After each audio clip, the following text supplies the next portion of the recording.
आउज़ुबिल्लाहि मिनश्शैतानिर्रजीम बिस्मिल्लाहिर्रहमानिर्रहीम। अस्सलामुअलैकुम वरहमतुल्लाहि वबरकातुहू। बच्चों, कैसे हैं आप? उम्मीद है खैरियत से होंगे। अपना और अपने प्यारों का बहुत ख्याल रखा करें। दुआओं में हम सबको ज़रूर याद रखा करें। अल्लाह ताला इस मुबारक महीने की बरकत से हम सब की तमाम जायज़ तमन्नाओं को पूरा कर दे। आमीन सुम आमीन। जी तो बच्चों, मैं जमात हफ्तुम में आपकी जो दरसी किताब है उसमें से एक सबक ईसार के सेशन 1 में मैं सबक ईसार के बारे में आपको बता भी चुकी हूँ कि बहुत खूबसूरत एक हज़रत उमर रज़ी अल्लाह ताला अन्हो के ज़माने का तारीख़ी वाक़या है। उसके आधे सबक की बुलंद ख़्वानी भी कर चुकी थी और उसके आपको अल्फाज मायने और सवाल जवाब करने के लिए दिए भी थे।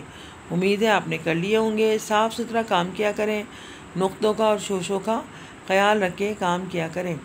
तो आइए इसके आगे की सबक की जो है वो बुलंद ख़्वानी करते हैं।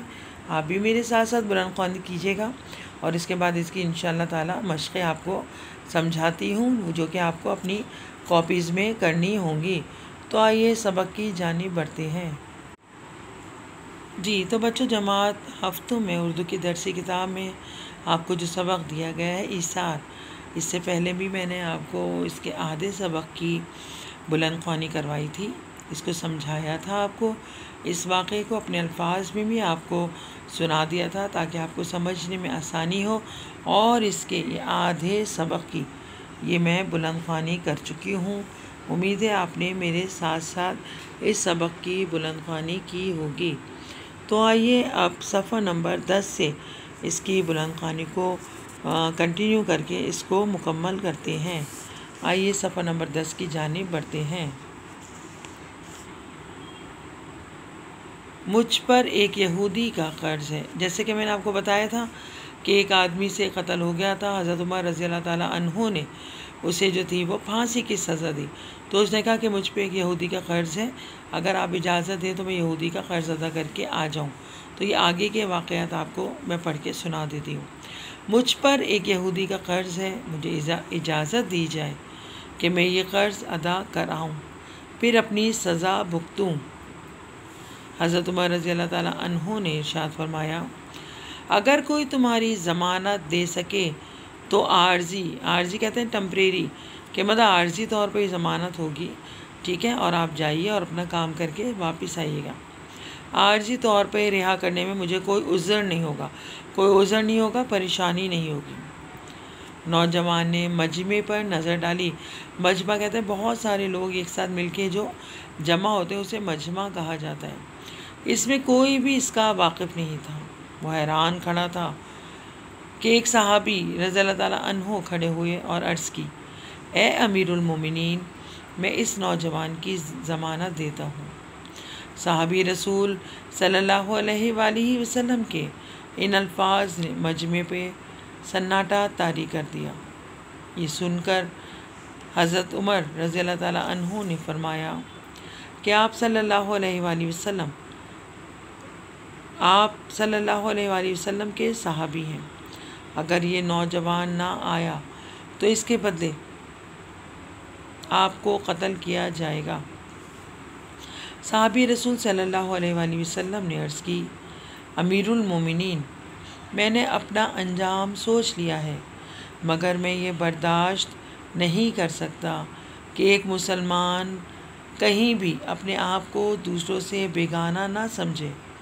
हमारे रसूल सल्लल्लाहु अलैहि वसल्लम ने हमें जो इस्लामी तालीमात अता फरमाई हैं, इसकी बिना पर ये मेरा भाई है और मैं बखुशी इसकी ज़मानत देता हूँ। नौजवान को आज़ाद कर दिया गया और उसकी वापसी के लिए एक मुद्दत मुकर्रर कर दी गई। ये नौजवान बहुत दूर दराज इलाके का रहने वाला था। तवील सफ़र करता हुआ वो अपने घर पहुँचा और घर वालों को तमाम वाक़या सुनाया। सारे घर में कोहराम मच गया।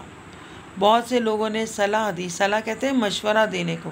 कोहराम मच गया, शोर मच गया, ठीक है, सलाह दी कि अब यहाँ तुम्हें पकड़ने कौन आएगा। अब मदीने ना जाओ। लेकिन इसका एक ही जवाब था कि मुसलमान कभी वादा खिलाफ़ी नहीं करता।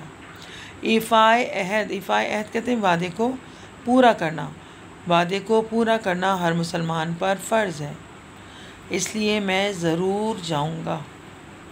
यहूदी का कर्ज़ बेबाक करने के बाद चुकता करने के बाद, अदा करने के बाद वो एक तेज़ रफ्तार ऊँटनी लेकर मदीने की तरफ चल पड़ा। आज इस नौजवान की मियाद कहते हैं जो वक्त मुकर्रर किया जाता है, आखिरी दिन था। सबको यकीन था कि सहाबी रसूल सल्लल्लाहु अलैहि वसल्लम आज इस अरबी नौजवान के बदले कत्ल कर दिए जाएंगे। हज़रत उमर रज़ियल्लाहु ताला अन्हु भी परेशान थे। जूं वक्त गुज़रता जा रहा था, सबकी परेशानी बढ़ती जा रही थी। आवाम की निगाहें आने वाले रास्ते पर जमी हुई थी, मगर उधर से किसी के आने का इम्कान तक नज़र न आता था। अब वक्त ख़त्म होता जा रहा था। सहाबी रसूल सल्लल्लाहु अलैहि वसल्लम जुर्रत से मैदान में खड़े थे। जुर्रत मतलब बहादुरी से, कि जल्लाद को गर्दन मारने का हुक्म दिया जाए। अचानक मजमे में एक शोर बुलंद हुआ, ठहरो, उधर देखो, गर्दो गुबार उड़ रहा है, शायद कोई आ रहा है। थोड़ी देर बाद ऊँटनी पर सवार नौजवान आता नज़र आया। लोग पुकार उठे, देखो वो नौजवान आ रहा है। ज़्यादा देर न गुजरी थी कि वो नौजवान इस मजमे में था। उसने ऊँटनी से उतरते ही माजरत की कि मेरी ज़ीन का तंग टूट गया था, जिसके बाइस मुझे कुछ देर रुकना पड़ा। मुझे खुशी है कि मेरे मोहसिन की जान बच गई। अब मैं सज़ा भुगतने को तैयार हूँ। नौजवान की शराफत और इफ़ाए अहद ने सारे मजमे पे सन्नाटा तारी कर दिया। लोग दिल से उसकी सलामती की दुआएं मांगने लगे। इतने में बूढ़े के दोनों बेटे मजबे से निकलकर हज़रत उमर फ़ारूक रज़ियल्लाहु ताला अन्हु के रूबरू मतलब सामने खड़े हो गए और अर्ज़ की, ए अमीरुल मोमिनीन, हमने अपने बाप के खून माफ़ किया। हम नहीं चाहते कि एक ऐसा सच्चा मुसलमान हमारी वजह से मौत के घाट उतारा जाए। ये सुनकर हज़रत उमर फ़ारूक रज़ियल्लाहु ताला अन्हु की आंखों में मुसर्रत के आंसू यानी खुशी के आंसू आ गए और फरमाया, खुदा की कसम, मेरी भी यही ख्वाहिश थी कि किसी तरह ये नौजवान बच जाए। इस एहसान के लिए मैं तुम्हारा शुक्रगुज़ार रहूँगा। हज़रत उमर फ़ारूक रज़ियल्लाहु ताला अन्हु ने नौजवान की आज़ादी का हुक्म दे दिया। जिन सहाबी रसूल सल्लल्लाहु अलैहि वसल्लम ने नौजवान की ज़मानत दी थी, वो हज़रत अबू ज़र ग़फ़ारी रज़ियल्लाहु ताला अन्हु थे। सुभान अल्लाह, कितना प्यारा बच्चों ये एक तारीख़ी वाक़या है इफ़ाए अहद का, वादे को पूरा करने का। कि हमें चाहिए कि हमारे इस्लाम भी हमें ये सिखाता है कि हम अपने वादे को हमेशा पूरा करें। अल्लाह ताला बहैसियत मुसलमान हमें वादा पूरा करने वाला बना दे। आमीन सुम्मा आमीन। जी बच्चों, तो आइए सेशन 2 में हम इसकी मश्क की जानिब बढ़ते हैं। सफ़ा नंबर 12 पे जो मश्क़ें दी गई हैं उसमें से फ़ेले मारूफ़ और फ़ेले मजहूल। बाज़ जुमलों में फ़ाइल यानी काम करने वाले का ज़िक्र होता है और बाज़ में नहीं होता। मसलन महरोमा अबरो बात काम में हैं, दुनिया की महफ़िल सज गई। पहले जुमले में फ़ाइल का ज़िक्र है जबकि दूसरे में नहीं। जिस जुमले में फ़ाइल का ज़िक्र हो इस फ़ेल को फ़ेल मारूफ़ कहते हैं, और जिस फ़ेल के साथ फ़ाइल मज़कूर ना हो उसे फ़ेल मजहूल कहते हैं। अच्छा, इसमें एक मश्क दी गई थी आपको कि ज़ेल में से फ़ेल मारूफ़ और मजहूल अलग अलग कीजिए। देखें आप इसको समझ लीजिए। सुबह बच्चे मदरसे गए, चमन में बहार आई, लड़कों ने सालाना इम्तिहान दिया, पाकिस्तान ने इंग्लैंड को हरा दिया, न्यूजीलैंड की टीम हार गई, अमेरिका ने रॉकेट छोड़ा। ठीक है बच्चों, लेकिन अब आपको यहाँ क्या करना है कि फ़ेल मारूफ और फ़ेल मजहूल की तीन तीन मिसालें लिखनी हैं। तीन तीन मिसालें कैसे लिखेंगे कि तीन मिसालें ऐसी कि जिसमें फ़ेल के साथ फ़ाइल का ज़िक्र हो। ठीक है, और तीन मिसालें ऐसी जिनमें फ़ेल के साथ फ़ाइल का ज़िक्र ना किया गया हो। तो तीन आप फ़ेल मजहूल और तीन आप फ़ेल मारूफ के यहाँ पे मिसालें लिखिएगा। ठीक है बच्चों, तीन तीन मिसालें लिखनी है, आपको अपनी तरफ से लिखनी है। जी बच्चों, सवाल नंबर 3 में दर्ज झेल बयानात में दुरुस्त पर दुरुस्त का निशान लगाना है। ठीक है बच्चों, ये चार आपको इन्होंने ऑप्शन दिए हुए। इस वाक़े से हमें सबक मिलता है। क्या सबक मिलता है कि वादा करें, बदला लें, माफ़ कर दें या वादे को पूरा करें। जी हाँ, वादे को पूरा करना। ठीक है, इसी तरह इसका बे है, इस वाक़े का मरकज़ी किरदार कौन है।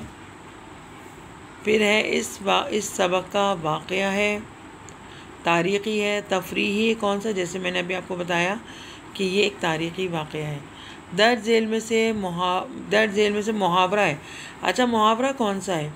दरख्तों का झुंड नज़र आना, इक़बाल जुर्म करना, आँखों में खून उतर आना या शऊर का बुलंद होना। जी हाँ, तो इसमें मुहावरा है आँखों में खून उतर आना। ठीक है, इस तरह आप ये पूरी मश्क कर लीजिएगा। आइए अब दूसरी मश्क की जानिब बढ़ते हैं। सवाल नंबर 4, ये भी आपको उसी तरह का है। दर्ज जुमलों को दुरुस्त अल्फाज से मुकम्मल करना है। ये जैसे हज़रत उमर फ़ारूक रज़ियल्लाहु ताला अन्हु ने नौजवान की डैश का हुक्म दिया। किस चीज़ का हुक्म दिया था। फांसी का। ठीक है, इसके बाद है नौजवान की डैश का आखिरी दिन था। किस चीज़ का। मियाद का। फिर है मुझे इजाज़त दी जाए कि मैं उसका डैश अदा कर दूं। क्या अदा करना था। कर्ज़। फिर था थोड़ी देर बाद ही डैश पर सवार नौजवान नज़र आया। किस चीज़ पे नज़र आया था। ऊँटनी पे। ये आपको ख़ुद से अपनी कॉपी में करना है। उसके बाद अब आ जाइए ज़रा सवाल नंबर 5 की जानिब। दर्ज झेल अल्फाज को अपने जुमलों में इस्तेमाल कीजिएगा। जुमलों में इस्तेमाल करना है। इक़बाल। ठीक है, इक़बाल, नक़लिस्तान, ज़मानत, मोहसिन, रूबरू। इक़बाल, नक़लिस्तान, ज़मानत, मोहसिन, रूबरू। जी बच्चों, इसको जो जुमलों में इस्तेमाल करेंगे। इक़बाल करना वैसे तो तरक्की करने के मायनों में भी आता है, बुलंद होना, लेकिन ये कि इक़बाल यहाँ पे जो है वो इक़रार करना, कि वो जैसे लिखा है ना, नौजवान ने अपने इक़बाल जुर्म कर लिया। इक़रार करना, इक़बाल करना, इक़रार करना। नक़लिस्तान एक ऐसी जगह जहाँ पे पानी होता है, साया होता है, हरे भरे दरख्त होते हैं। कि हम कहते हैं ना रेगिस्तान में दूर दराज सहरा में ना पानी है, ना साया है, ना कुछ है। तो नक़लिस्तान एक ऐसी जगह होती है कि जहाँ पे दरख्तों के झुंड भी होते हैं, साया भी होता है और पानी भी होता है। ज़मानत, ज़मानत कहते हैं किसी पे ऐसा भरोसा करना और हम उसकी तरफ से उसकी ज़मानत दे रहे हैं कि ये काम ये आदमी ज़रूर करेगा, गारंटी लेना किसी काम की। मोहसिन, एहसान करने वाला। रूबरू, सामने, आमने सामने। तो बच्चों ये आप 5 अल्फाज के ये जुमले बनाइएगा। तो आइए देखते हैं इस सेशन में मैंने आपको क्या क्या काम दिया है। मैंने आधे सबक की बुलंदख्वानी करवाई। इसके बाद आपको करना क्या है, कॉपी में इंडेक्स बनाइएगा, साफ़ सुथरी राइटिंग में काम कीजिएगा। करना क्या है, फ़ेल मारूफ और फ़ेल मजहूल के 3-3 मिसालें लिखनी हैं। कॉलम बनाइएगा कॉपी में, इधर फ़ेल मारूफ लिखिएगा, उधर फ़ेल मजहूल लिखिएगा। 3 मिसालें इसकी और 3 मिसालें मजहूल की दीजिएगा। इसके बाद आपको सवाल नंबर यहाँ पे 3 हैं, दुरुस्त का निशान लगाना है। ये आपको अलिफ, बे, जीम, दाल दिए गए हैं, इन पे आप दुरुस्त का निशान लगाइएगा। फिर आपको मश्क नंबर 4 दी गई है कि जुमलों को दुरुस्त अल्फाज से मुकम्मल करने हैं। ये भी आपको अलिफ, बे, जीम, दाल दिया गया है। इसके बाद आपको उसके जुमले बनाने हैं। ठीक है बच्चों, इस तरह सबक ईसार में आपको इस वाले सेशन में यानी सेशन 2 में फ़ेल मारूफ और फ़ेल मजहूल, दुरुस्त पर दुरुस्त का निशान, दुरुस्त अल्फाज से मुकम्मल करना और जुमले बनाने, यानी आपको 1, 2, 3, 4 इसकी मशक़ें करनी है। इस तरह आपका ये सबक मुकम्मल हो जाएगा। उम्मीद है आपको ये सबक समझ में आ गया होगा। ठीक है बच्चों, तो इसार की आपको दोनों सेशन का मिला के जो काम है कॉपी का वो ये है, इसार के अल्फाज महीने, 2 सवालात के जवाबात, और ये आपको जो मशक़ें दी गई हैं ये 4 मशक़ें आपको अपनी कॉपी में करनी है और इसका इंडेक्स भी बनाना है। उम्मीद है आपको समझ में आ गया होगा। जज़ाकल्लाहु खैर। अपना और अपने प्यारों का बहुत ख्याल रखिएगा। अल्लाह ताला हम सब का हामी व नासिर हो। दुआ में ज़रूर याद रखा करें। बहुत शुक्रिया। अल्लाह हाफ़िज़।